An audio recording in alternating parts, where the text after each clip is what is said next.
Hello বন্ধুরা, আজ আমরা গ্রহরাজ শনি দেবতার সম্বন্ধে কিছু কথা জানি।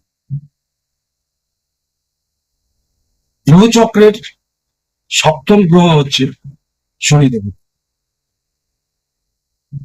এই শনি দেবতা সম্বন্ধে বলার কোনো শেষ নেই।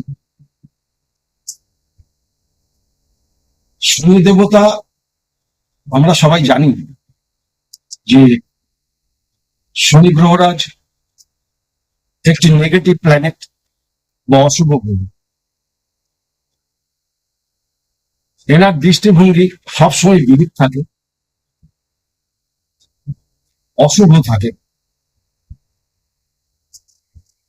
সেই জন্য আমাদের খুব সতর্ক হয়ে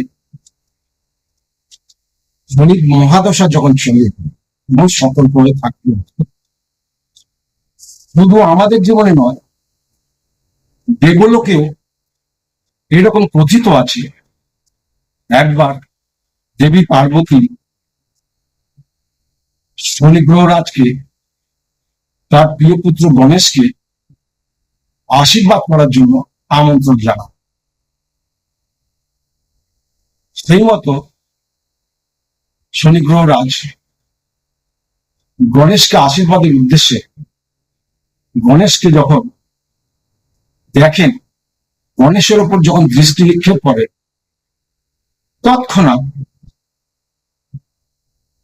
গণেশের মুন্ড দেহ থেকে বিচ্ছিন্ন হয়ে যায়। দেবলোকে হাহাকার পড়ে যায়, কি করা যায়, দেবতারা চিন্তিত। সুতরাং এই থেকে আমরা বুঝতে পারি যে শনি গ্রহ দৃষ্টি কত ভয়ঙ্কর, কত ভয়ানক।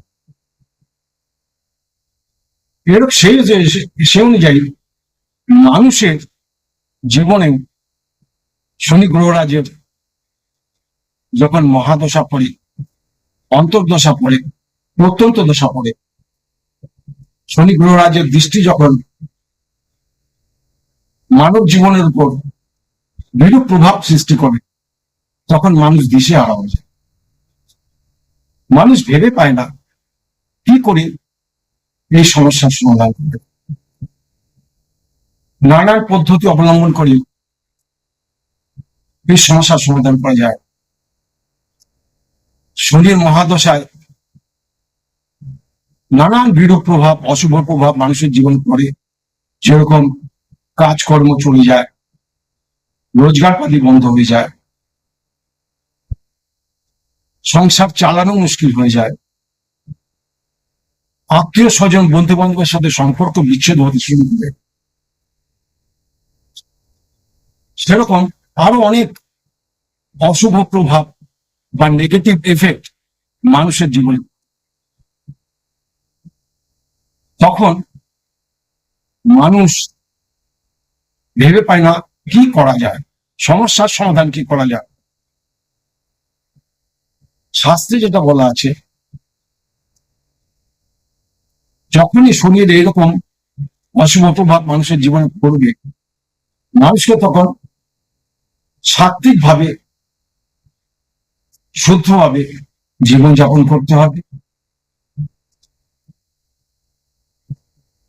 যদি সম্ভব হয় প্রতি শনিবারে নিরামিষ আহার করে যেতে পারে। সন্ধ্যাবেলা ধূপ ধুনো দিয়ে ঘর, মন্দির চারিপাশ ধূপ ধুনো দিয়ে পবিত্র করতে হবে। দেখো, শনির সারা জীবন প্রতিটি মানুষের জীবনে কিছু কোনো না কোনো উপায়ে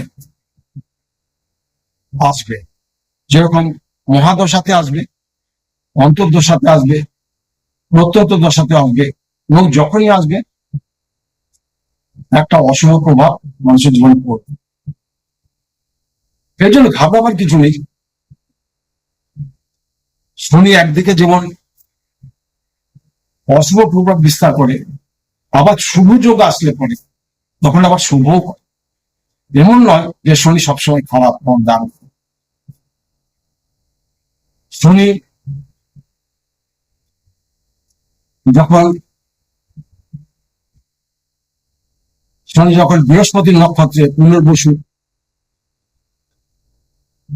বিশাখা, পূর্বাষাঢ়া, দিকে পূর্ব ভাদ্রপদ এইসব নক্ষত্রে আসে, তখন শনি শুভ যোগ সৃষ্টি করবে। এই শুভ যোগের যদি যখনই সৃষ্টি করবে, তখন আবার সেই আগের মতো সংসারে শান্তি ফিরে আসবে, কাজকর্ম লাভ হবে, রোজগার পাতি আরো বাড়তে থাকবে, বন্ধু বান্ধব আত্মীয় স্বজন সম্পর্ক স্থির হবে, সংসারে শান্তি ফিরে আসবে। এইবার হলো শনির বিরূপ প্রভাব যখন পড়বে, শনিকে শান্ত করতে গেলে, শনির বিরূপ প্রভাব থেকে মুক্তি পেতে গেলে কি করতে হবে? দেখো, শনি গ্রহরাজ তুলা রাশিতে তুঙ্গস্থ হয় এবং মেষ রাশিতে নিচস্থ। যখন সে তুলা রাশিতে তুঙ্গস্থ হয়, তুলা রাশিতে যখন সে বিশাখা নক্ষত্রে থাকে, তখন তার প্রভাব অনেক ভালো, অনেক সুসংবদ্ধ, মানুষের জীবনে শান্তি, আনন্দ, উচ্ছ্বাস, উদ্দীপনা, কাজকর্ম, মানুষের সাথে মানুষের সুসম্পর্ক, এগুলো থাকে।